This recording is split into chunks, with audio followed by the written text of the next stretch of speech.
यजुर्वेद स्वस्वर पाठ के लिए मंत्रों तथा बलि के समय अनुपालन के लिए नियमों का संकलन यजुर्वेद कहलाता है। इसके पाठकर्ता को अध्वर्यु कहते हैं। यजुर्वेद में यज्ञों के नियमों एवं विधि विधानों का संकलन मिलता है। यह एक ऐसा वेद है जो गद्य एवं पद्य दोनों में है। सामवेद।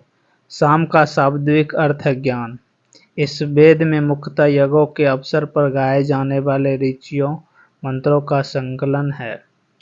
इसके पाठकर्ता को उद्रात्री कहते हैं। इसे भारतीय संगीत का जनक कहा जाता है। नोट: यजुर्वेद तथा सामवेद में किसी भी विशिष्ट ऐतिहासिक घटना का वर्णन नहीं मिलता है। यथर्ववेद। यथर्वा ऋषि द्वारा रचित इस वेद में कुल 731 मंत्र तथा लगभग 6000 पद है। इसके कुछ मंत्र ऋग्वेदिक मंत्रों से भी प्राचीनतर हैं। यथर्ववेद कन्याओं के जन्म की निंदा करता है। ऐतिहासिक दृष्टि से यथर्ववेद का महत्व इस बात में है कि इसमें सामान्य मनुष्यों के विचारों तथा अंधविश्वासों का विवरण मिलता है। पृथ्वी सूक्त अथर्ववेद का प्रतिनिधि सूक्त माना जाता है। इसमें मानव जीवन के सभी पक्षों, गृह निर्माण, कृषि की उन्नति, व्यापारिक मार्गों का गहन, रोग निवारण, समन्वय, विवाह तथा परिणय गीतों, राजभक्ति, राजा का चुनाव, बहुत से वनस्पतियों एवं औषधियों, शाप, वशीकरण, प्रायश्चित, मातृभूमि, महात्म्य आदि का विवरण दिया गया है। कुछ मंत्रों में जादू टोना का भी वर्णन है। यथर्ववेद में परीक्षित को कुरुओं का राजा कहा गया है तथा कुरु देश की समृद्धि का अच्छा चित्रण मिलता है। इसमें सभा एवं समिति को प्रजापति की 2 पुत्रियां कहा गया है।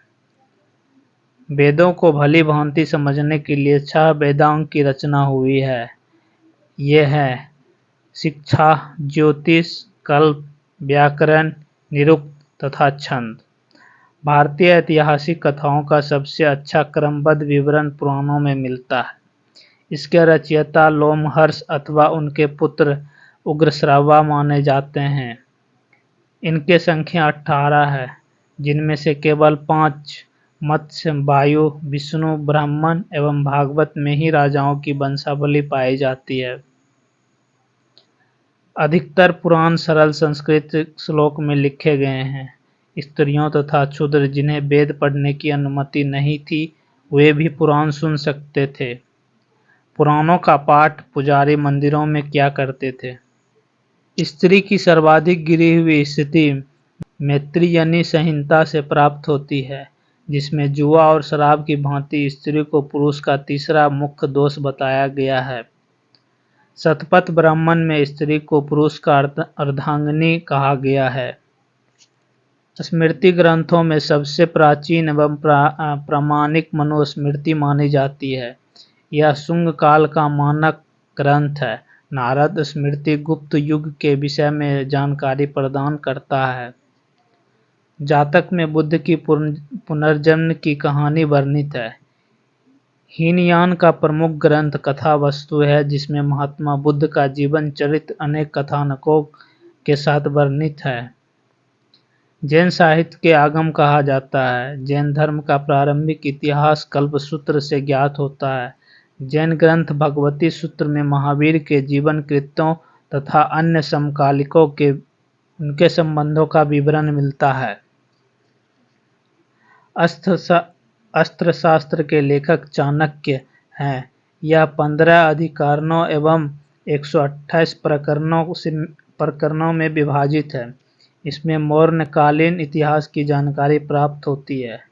संस्कृत साहित्य में ऐतिहासिक घटनाओं को क्रमबद्ध लिखने का सर्वप्रथम प्रयास कल्हण के द्वारा किया गया। कल्हण द्वारा रचित पुस्तक राजतरंगिणी है, जिसका संबंध कश्मीर के इतिहास से है। अरबों की सिंध विजय का वृत्तांत चचनामा में सुरक्षित है। अष्टाध्यायी के लेखक पाणिनि है। इससे मौर्य के पहले का इतिहास तथा मौर्य युगीन राजनीतिक अवस्था की जानकारी प्राप्त होती है। कात्यायन की गार्गी संहिता एवं ज्योतिष ग्रंथ है, फिर भी इसमें भारत पर होने वाले यवन आक्रमण का उल्लेख मिलता है। पतंजलि पुष्यमित्र शुंग के पुरोहित थे। इनके महाभाष्य से शुंगों के इतिहास का पता चलता है।